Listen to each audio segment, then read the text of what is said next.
So I recently published an opinion piece in the Washington Post, and it's called No Sex, Permission to Speak Freely, Sir. And in it I talk about West Point and the Army banning sex. And I got a lot of great support, so thank you to the War Virgin fans out there. Love you guys and ladies. I also got a little bit of hate mail. Also a lot of interesting comments that were posted on the website. And what I've done is I've consolidated my absolute favorite comments, and I want to take this opportunity to address your concerns. The first one, someone says, no sex in the barracks makes perfect sense because the military is so gay. Uniforms and medals and badges and scrambled eggs and gold braids and ritual and drama. When they wrote the rules, it was one gigantic closet. Things should start improving now. That wasn't my military experience, but if it was like the backstage of a drag queen drama set in Provincetown, I would still be in the military.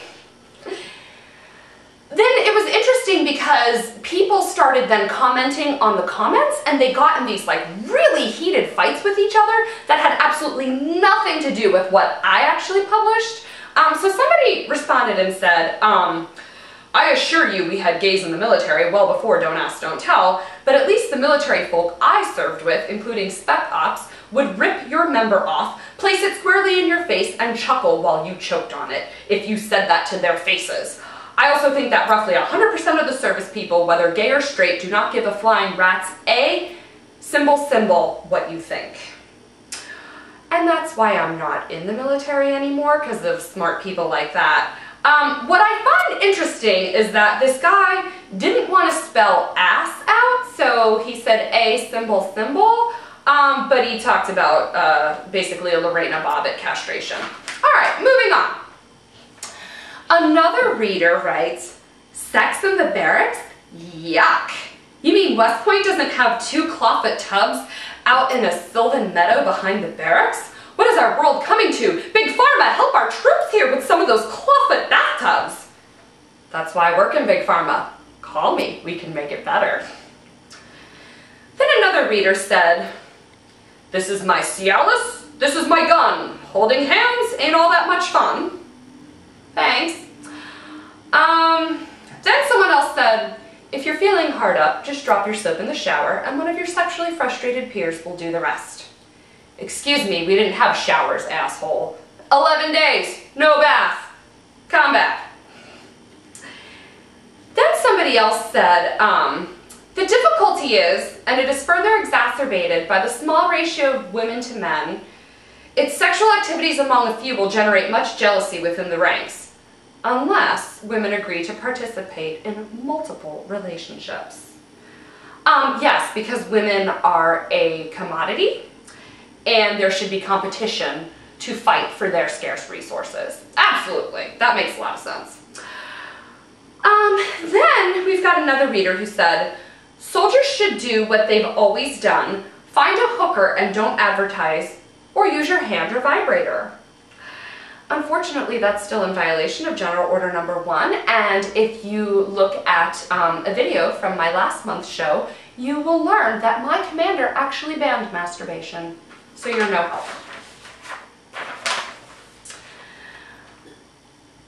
And then we have somebody say, anyone notice that this woman has a blog, War Virgin, and is part of a comedy troupe in Boston? Perhaps the joke is on us. Actually, thanks for suggesting that, but this is all nonfiction. Life just provides me with all of my material.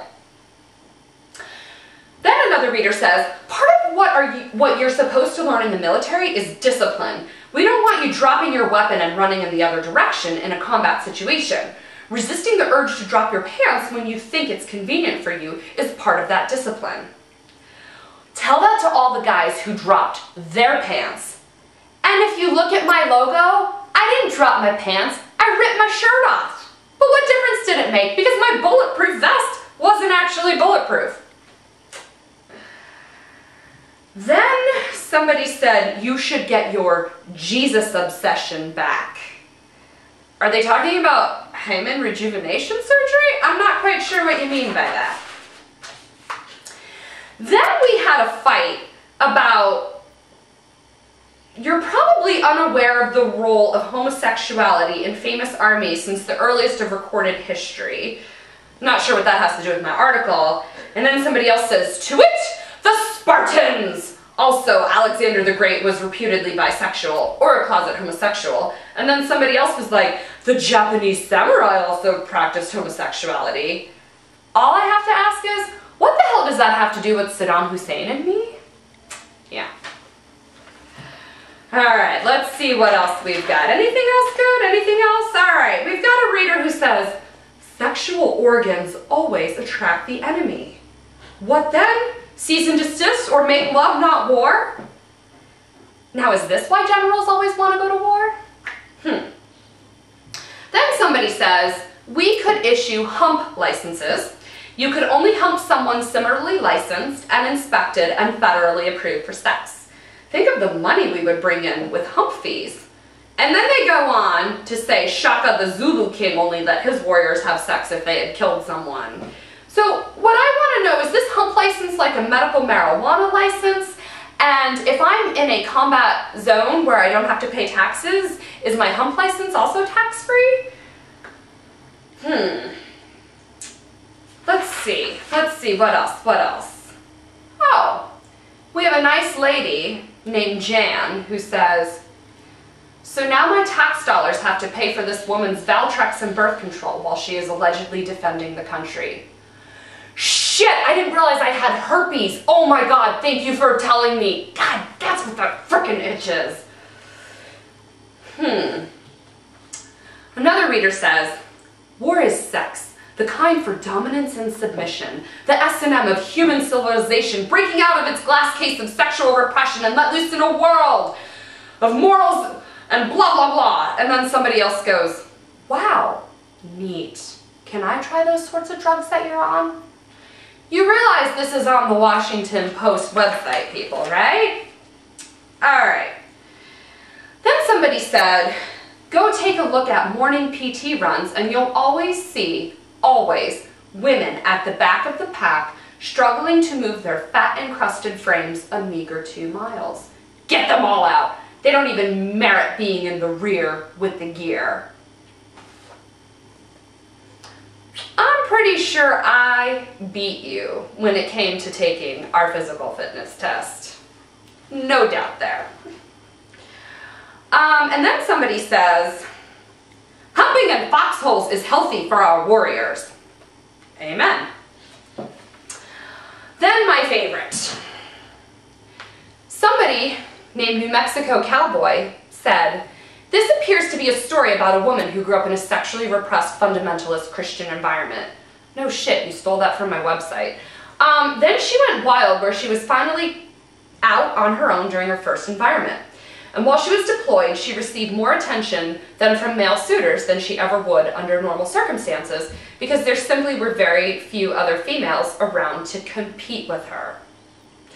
Yeah, because combat deployments are all about women competing for attention. Okay, I'm glad to know that. And then he says, having seen her picture, I suspect it took 6 to 8 months before her male coworkers began to recognize her beauty. During a deployment, there is the equivalent of a beer goggle effect that begins to take hold after about 6 months. Your numbers may be right, 6 to 8, but more like minutes instead of months. I'm not sure where you get your sociological data from. Then he goes on to say, all of a sudden, the women that you would not be caught dead with back in the USA start to look pretty good.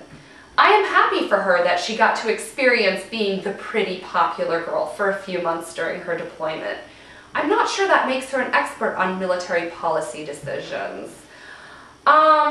Yeah, I'm not quite sure you're an expert on sociological data and beer goggles. And then I got a death threat. Kind of. From somebody named Pat Riot. I think it's meant to be Patriot, but like this really clever way. And they say, military service is not about your pathetic little sexuality. It's about serving your country. How does a dope like you even get into West Point? Easy, I was a virgin. That's what they want. Can't they just call out some artillery on you now? It would be great. You could be having sex while they get your coordinates, and everyone's happy. Well, guess what? Pat Riot, Patriot, left his phone number, so I'm gonna call him right now.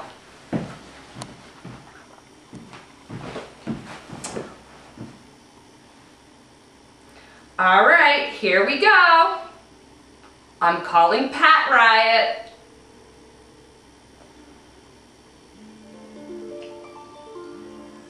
What the fuck, it's you, Paula? Are you serious? I have one last email that I would like to share with you, and it's actually from a West Point graduate from the class of 1980. I suspect they might be a little bit bitter because this was the first class that allowed women at West Point.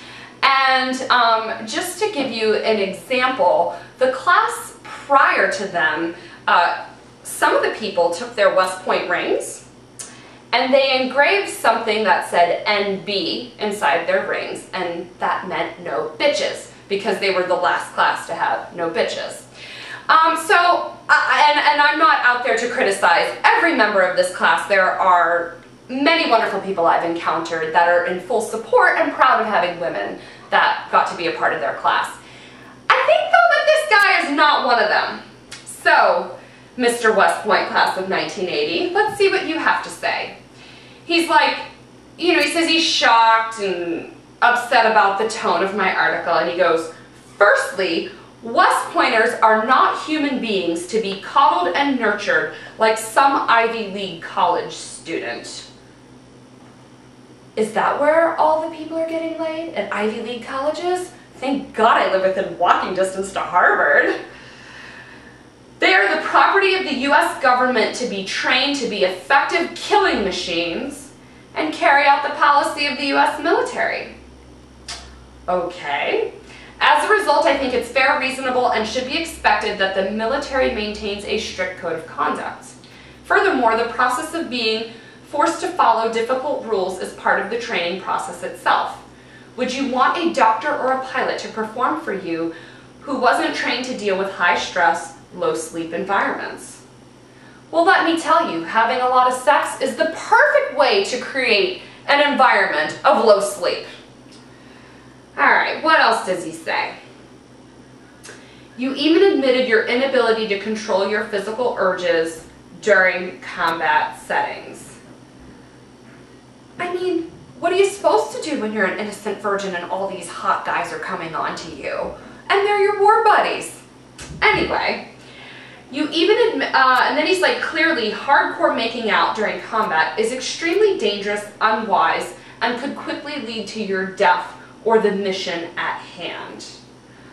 I'm not sure he knows what combat looks like. He probably doesn't realize that it involves palace swimming pools. And then he goes on to say, perhaps you could have learned a bit more self-control at West Point. Wow, 4 years of celibacy and this guy wants me to control myself even more? He's a tough audience. What else? Then he goes on to say, I think a strong warfighter should be able to resist those urges, not just for 4+1 years in combat, but perhaps for the duration of the mission or their whole lifetime. Monks do it. Why can't you? Being a soldier isn't an ordinary job. Well, if you would like to come onto my show or submit a video on how you have implemented successful procedures to remain celibate during your lifetime, I welcome you. You know how to reach out to me. And that, ladies and gentlemen, that's a collection of my absolute favorite quotes. Keep them coming because you're just feeding me more and more material.